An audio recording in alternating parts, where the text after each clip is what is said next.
Okay, so have you ever wondered what life would be like if you were a moose?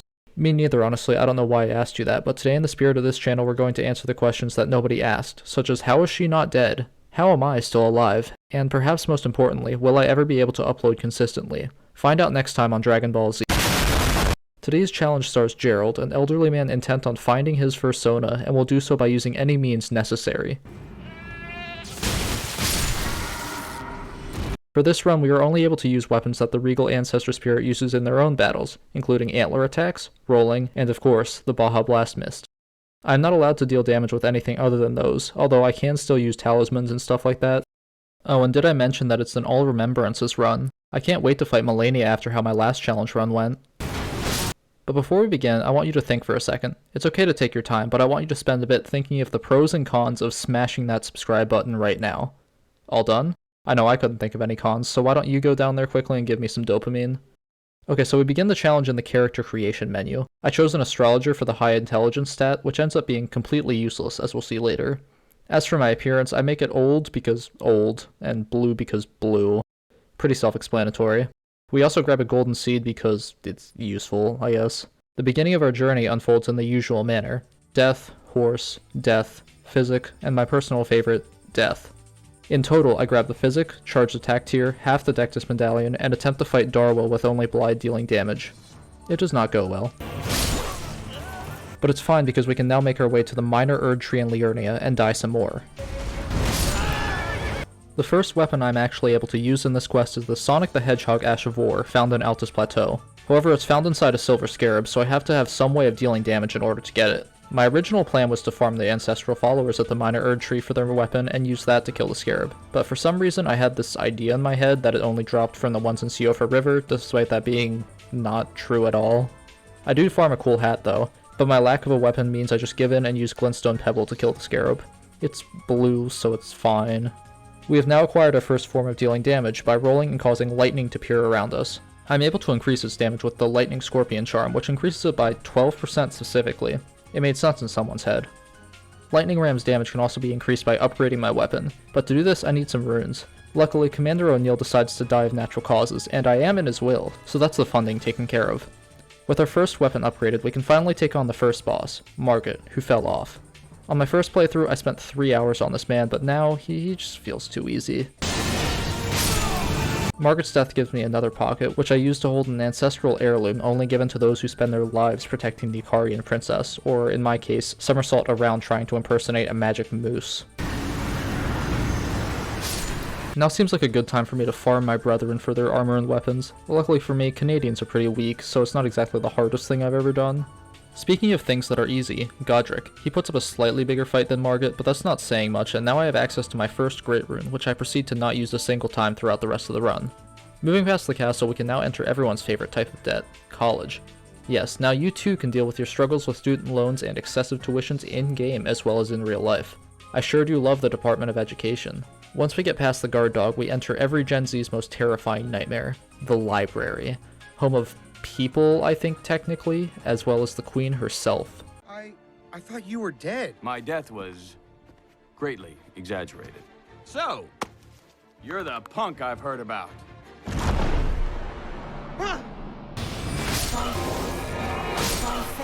I'll come back later.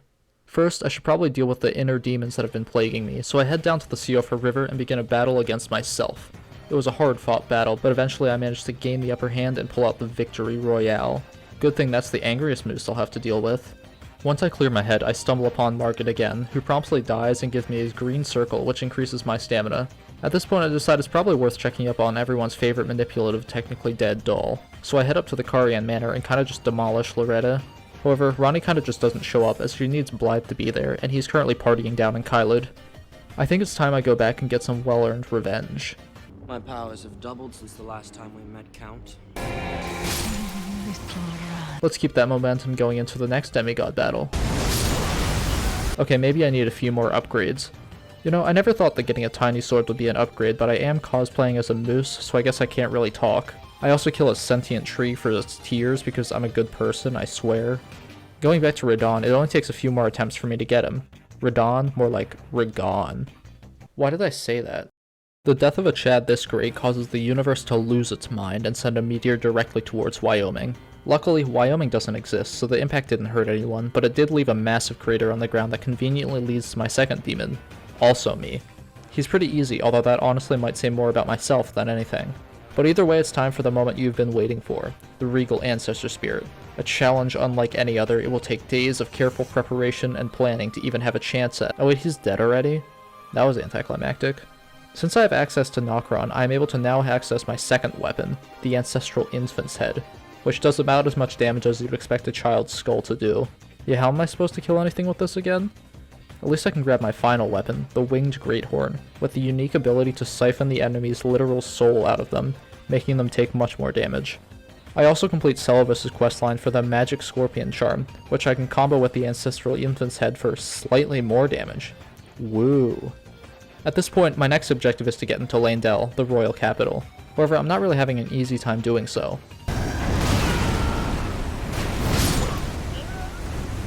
There are still some cool rocks that I can grab though, and frogs are kinda wealthy, so in the end it doesn't really matter.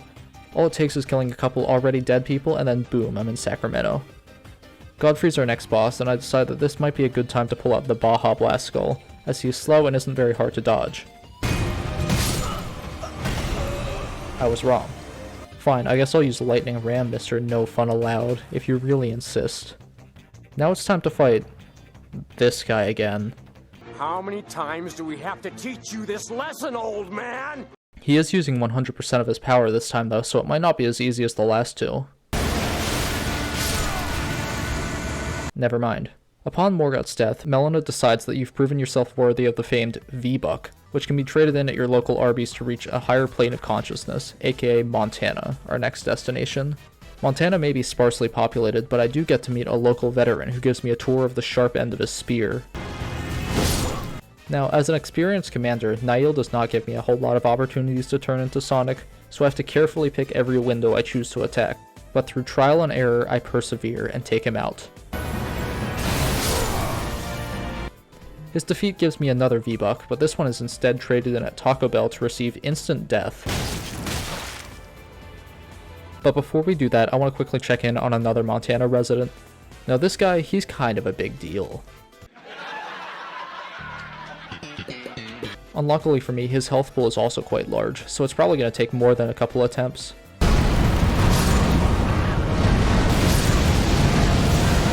In the end though, the win can be put down to the help of the friends we made along the way.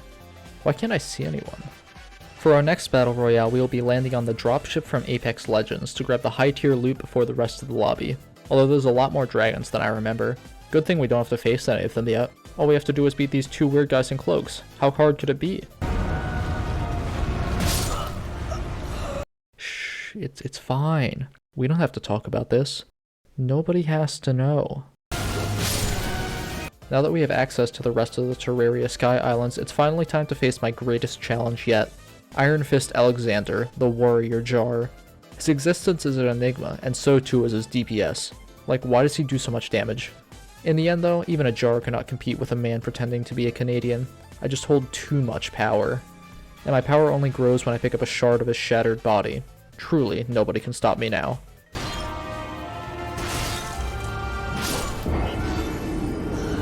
I stand corrected. Okay, but Estelle doesn't end up being too hard, so after dealing with him, I finally decide to visit the final drop location, Greasy Grove. The only problem is the slight ant infestation. I decide to quickly take out Loretta before returning back to the end of the road update to take out the dog hiding up there, which happens to have the power of death itself. You know, like pit bulls.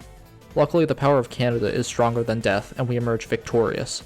The death of a dog this powerful causes the Erd Tree to join the pan I cooked dinner on in being on fire. But you know what's not on fire? Gideon. He's just dead. Next on the list is Fortisax, a dragon of death itself. A recurring theme here seems to be that death folds against any moose this powerful, and Fortisax is no exception. Canada 2, Death 0. It's at this moment I remember that, believe it or not, Moog is the boss in this game, and I should probably kill him if I want to get his remembrance. Moog ends up being easy for the first time in one of these playthroughs, which feels good as I was not expecting it to be. But now that Moog's done, that should be all the hard bosses in the game done, right? Oh, I forgot. I'll deal with you later. 5 bosses to go now, and the train does not stop here, although Rikard's heart definitely does. I managed to survive standing in lava during the entire 6-ish minute fight, which doesn't make a whole lot of sense as I'm kind of wearing the equivalent of leather boots, but Rikard just kind of pulled an entire sword out of his throat, so I don't really think we're dealing with logic here.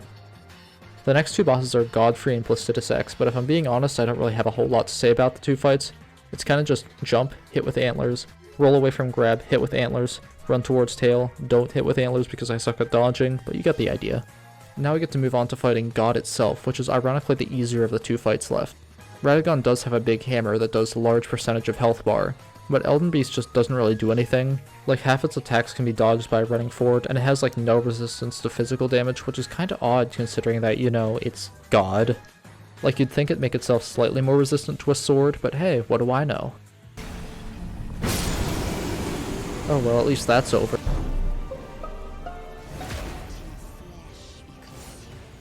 Okay, so this might be surprising considering my track record, but I actually enjoy fighting Melania. I know it's probably not common to enjoy fighting a boss that took you 14 hours to beat, but something about the rhythm of the battle and how challenging it is just keeps me coming back for more. It could also just be to get my revenge, as that is definitely an enjoyable part of the experience. In the end though, unlike the World Cup, Canada triumphs, and Gerald takes his rightful place as the Elden Lord, bringing peace, justice, and perhaps most importantly, hockey to the lands between. Thanks for watching.